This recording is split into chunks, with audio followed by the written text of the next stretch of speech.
Okay, so you have positioned all your microphones in front of the instruments that you have for the week, or you have, put on your wireless headset for your pastor or minister, so on and so forth. Now it's time to jump into the audio mixer. Let's get you where you want to be quickly. First thing you can do is in the upper right-hand corner, near the bottom of this group of buttons, are things called snapshots. So the very first one is called starting settings. And if the person before you messed with all the sound settings, this is the sound settings the way that I set them to be a really good starting point. So with one selected and the box here saying starting settings, you hit the go button. When I hit that, it unmuted the sound system in the church, which I don't want on right now, so I'm going to go ahead and just mute that.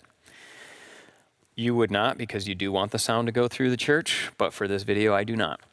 So now that we did that, it kind of set everything here to a good starting state. With that being done, the next thing that you would do is you would need to set the mic gains for any of the mics you're using for instruments or singers to make sure that they're the appropriate volume. Now, I don't have anybody here playing any instruments, so all I can do is use wireless one as an example. But what you would do is for every mic, you would click on it. Up here on the top, make sure you're on input, and you just adjust the mic gain so that they are consistently hitting right around -15, maybe a little over, but they should not be going much higher than that. So right now, I think my levels are getting pretty good. Check, check, there we go, I'm a little perfect. I mean, it doesn't have to be perfect, it could be -10, but right around -15 is the number we're looking to get to consistently. And once that input level is set, you'll never have to mess with that again so long as the mic doesn't get moved or get used for something else. If it's a violin player or a trumpet player or a bass guitar, whatever is on that channel, you should be able to just set it once and never look at it again until the next church service. So you go through, and for every mic that's being used, you set that mic gain, make sure they all hit -15 consistently. And then after you do that, you can move the faders when you're on main left and right, which by default it always will be when you start the sound system or start the software.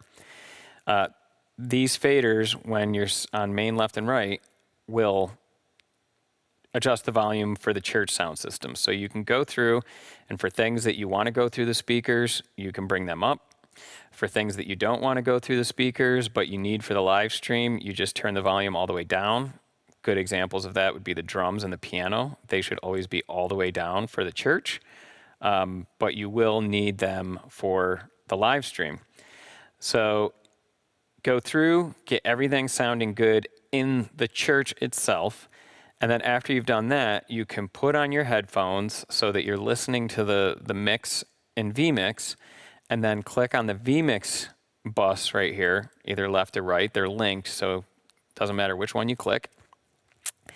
And with the vMix bus, you can use these faders, and you're going to do the exact same thing. You're going to adjust each of those instruments or singers to be at a good volume coming through your headphones. And here's where you do want the piano to come through, and you do want the drums to come through, and all of these things. You might have a bass guitar player who, in addition to being plugged into the sound system, has their own little speaker amp. And so that might be another thing where on the main left and right, let's say there was a bass player plugged into DI2, you might want that all the way down here, but all the way up to where it sounds good for the live stream. So that's how you get everything set up quick. The last part of it is that you should never change this -6 volume on the master left-right output, and you really should never need to change this +8 on vMix left and right. I had already gone through and calibrated all of this, and so if you set your input levels on each microphone properly so that they're coming up as loud as they should be, you should have no problem getting plenty of volume, nice clean sounding volume in both vMix and in the church, with these faders being somewhere around, -4 to +3, depending on, how loud the person is. But if you turn up the left and right here because something's too soft, you're turning up everything at once. And trust me, you shouldn't, you just don't want to do it. Like, so do it because I told you so. Don't change this volume. Make sure if you don't have enough oomph, it's because you need to change your mic gain and set that properly. And same thing if you have a mic that's way too loud. You shouldn't need to turn this way down to negative 36 in order to get the volume right. You need to check that channel. It means that the mic gain's probably way high like this, and it's hitting the red, and it sounds terrible, and it's distorted, and it's crazy loud. So it's all, this input gain is super duper important.